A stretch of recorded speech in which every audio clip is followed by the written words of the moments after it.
The tragic case of Emmanuel Haro reveals systemic failures and community outrage. Jake and Rebecca Haro are now arrested, and law enforcement is looking for a body. Where's baby Emmanuel? All right. Now we're going to get into the black eye thing and all that. I'm sure that lady, Rebecca, was abused. All right. Well, you couldn't hear the news clip? Huh. That's weird. Did you guys hear the news clip? Okay. Did anybody not hear the news clip? Anyway, all right, let's continue. I'm pretty sure you did, so that's it. This is where we are. All right, searching 7-month-old continues to grip the community, and this is Palm Springs. NBC Palm Springs confirms boy's parents have returned home in Cabazon, how you say that, despite the public and growing memorials near the home. Investigators say there's still no sign of Emmanuel. All right, so just outside the home where Dolly is, a makeshift memorial. As you see the signs, where's baby Emmanuel? All right, and as we continue this case, there's a lot more concerns. Jake Haro is scheduled to appear in court on September 2nd for a probation violation.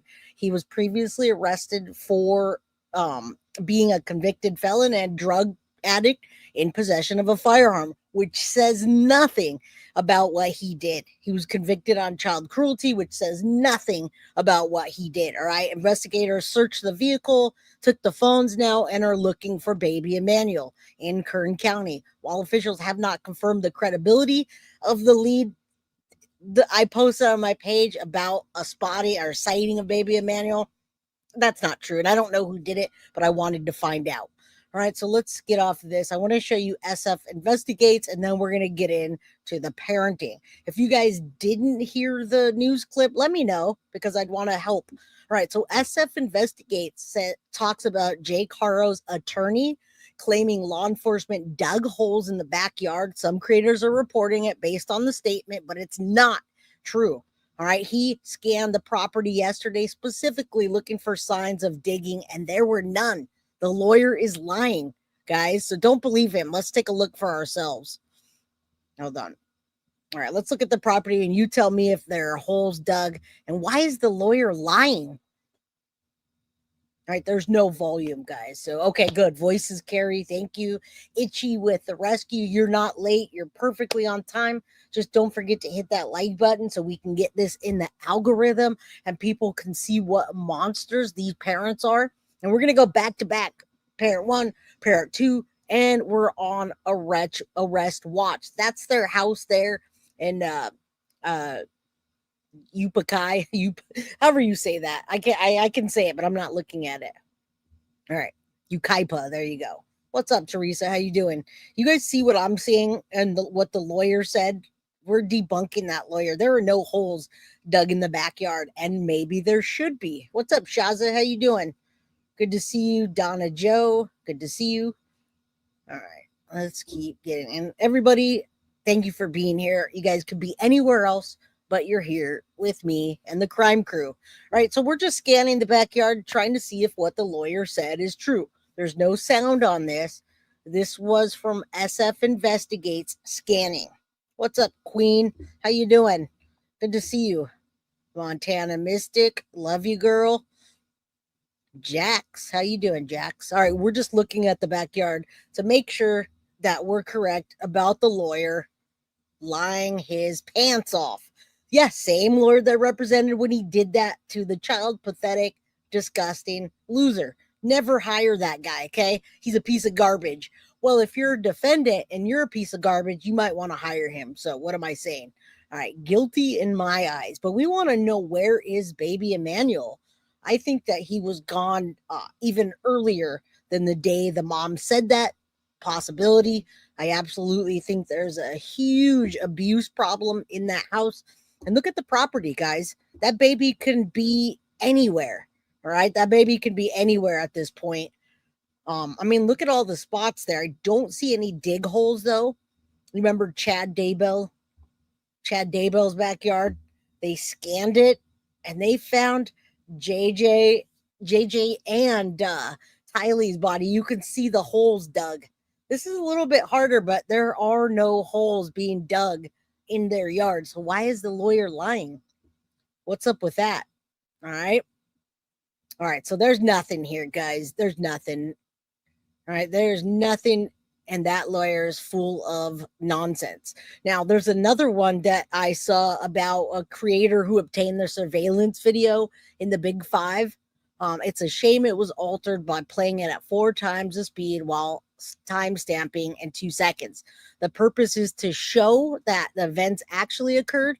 Unaltered, it could have reliably shown the sequence leading up to the initial 2 units on the video. Once altered, it can't be relied on. So if you guys saw this video as well, so did I, and it didn't really do much and it didn't say much, but I just wanted you to take a look at it because many people thought that it was reliable footage from that day.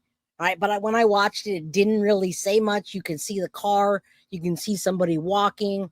All right, so there's a lot going on in this case, guys. Number one question in the case, which I'm sure investigators know, where's Emmanuel last seen? Was he seen by anyone else than his parents, Rebecca and Jake, the two people that we don't want, that we don't want them with? All right. All right, guys. Thank you, Foxy, for that 420 gifted membership and Deception Detective. We called. He came. But you remember the other day when we were here on Monday? When we were here on Monday, Deception Detective rolled on in and we said, DD, we want to see your take. So here he is, your eye candy, even though we're looking at a hard case. And I've been seeing this psychic saying they're in the baby's in the backyard. I don't know. I don't know about that. But what's up from across the pond in Great Britain? How you doing? All right. And you know what? The baby could have passed away in a heated car, but because of the abuse that's occurring in this household, I really think it was physical abuse that ended Emmanuel's life. Again, this is in my opinion because they have not found him and we don't know if he's alive. All right, DD, let's go. Laid him down and so I could get his diapers ready. And somebody said, hold on, that's all I remember. And I saw white. And a hearing sound, I fell on the floor. And Yep. And I said, as I got up, I couldn't find my son. I checked all around my truck and I ran into Big Five and I asked the lady if she saw a baby or someone with the baby. She said no. It was Happy Boy. That's Rebecca Haro talking about her son Emmanuel getting kidnapped, but you wouldn't know it because she never said his name. So in today's video, let's break down the rest of this interview and count the red flags. I'm Deception Detective. Right, we've got a day, so you guys do me a favor, buckle in because we're gonna be here for a while.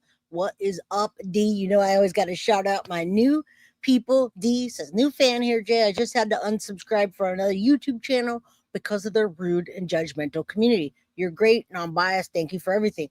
Well, you're very welcome, D, and you're very welcome here. All right, you know how we do. You know how we do. All right. Her eyebrows do not move. Oh, you guys just wait. Like I said, we're spotlighting the parents today, so just buckle up. All right. Headstones and headlines, guilty of crime, great to catch you live. Good to see you. All right, let's get into it because we have quite some information that's heartbreaking, but it's very real. All right, and we're on arrest watch. If these people get arrested during the live, we're going to hop onto that. Detective, an attorney trained in statement analysis. This channel exposes lies and manipulation. So if that's your thing, hit subscribe. For exclusive videos, early access to new videos, and other cool perks, consider becoming a channel member. Link in description. If the names Rebecca Haro and Emmanuel Haro don't ring a bell, don't worry because this is a brand new case. I only know about it because my subscribers told me about it. So before we break out our deception decks and break down Rebecca's interview. Now, when we get into the abuse that this monster Jake did to this child's little sister, which bless the family for taking the baby that was abused, cannot walk, has brain damage. When you actually see it, guys, you might just need you guys might need something to dry your eyes because it's bad. It's not something that I could have anticipated. When I read the arrest, I was like, oh, maybe it was, an incident of grabbing an arm or, it was still really bad. But not as bad as I thought. And I am in Northern California. They're in Southern. So I'm like 8 hours away, 7 or 8 hours away from the case. All right. Yeah, she's blind. Just wait until we get into it. He ruined her life and got 6 months. All right. Shout out to Gabby from Vegas. Here's a quick recap. Days after Rebecca Haro reported her 7-month-old son's kidnapping in a California parking lot August 14th, investigators announced they cannot rule out foul play following, quote, inconsistencies found in Rebecca's testimony. Yep. According to an August 16th press release, the San Bernardino County Sheriff's Department says deputies in Yucaipa were dispatched to a retail business after Rebecca Haro reported that while she stood outside her vehicle changing her child's diaper, she was physically assaulted by an unknown male and rendered unconscious. When she awoke, her 7-month-old infant, Emmanuel Haro, was gone. Despite deputies and canine units being dispatched to the county, along with the neighboring Riverside County, authorities confirmed that Emmanuel hasn't been found. Due to the circumstances surrounding the baby's disappearance, the Sheriff's Specialized Investigations Division took over the case. And yes, guys, this is the third child. They lost their 2-year-old, and thank God they do not need to have children. These people are horrible. I believe that Rebecca is abused, but I also believe that she's abusive. She's abused and she's abusive, and she's covering for that piece of garbage that you guys all have no idea unless you saw what he did to that little girl. Those charges and 6 months say nothing. Nothing. I don't even understand. I don't understand. The statement explains investigators interviewed multiple individuals, including Emmanuel's parents, Jake and Rebecca Haro. During those interviews, Rebecca was confronted with inconsistencies in her initial statement and declined to continue with the interview. Authorities affirmed their dedication to finding the baby, while also emphasizing, at this point in the investigation, investigators are unable to rule out foul play in the disappearance of Emmanuel. According to local affiliate NBC4, the Sheriff's Department visited the Haro family's house on August 17th amid their ongoing investigation. Yeah, you're right. Rebecca previously gave her account of the incident to NBC4, while noticeable bruising could be seen around her eye. Her husband Jake also spoke with the outlet. E-News has reached out to the San Bernardino County Sheriff's Department and Haro's attorney for comment and has not yet heard back.